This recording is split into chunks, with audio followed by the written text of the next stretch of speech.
বঙ্গবন্ধু শেখ মুজিবুর রহমান এমন বাংলাদেশের স্বপ্ন দেখেছিলেন যা ঘৃণার নয়, মানবতার উপর প্রতিষ্ঠিত, যেখানে স্বাধীনতা মানে নির্ভীকতা এবং প্রতিটি নাগরিক লাল সবুজ পতাকার নিচে সমান।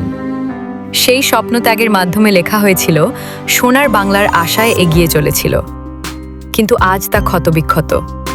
মোহাম্মদ ইউনূসের অন্তর্বর্তীকালীন সরকারের অধীনে দেশ দেখছে সংখ্যালঘুদের বাড়িঘর পুরানো, লক্ষ্যবস্তুতে হত্যা, গণপিটুনি ও ভয়ে ভরা নীরব রাত।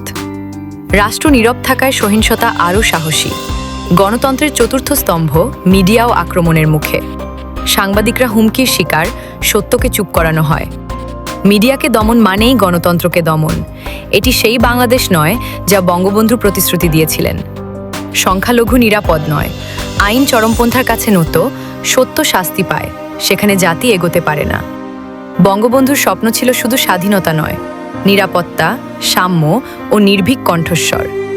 সংখ্যালঘুদের সঙ্গে বিশ্বাসঘাতকতা ও মিডিয়াকে নীরব করা মানেই দেশের আত্মার সঙ্গে বিশ্বাসঘাতকতা। জনগণ দেখছে।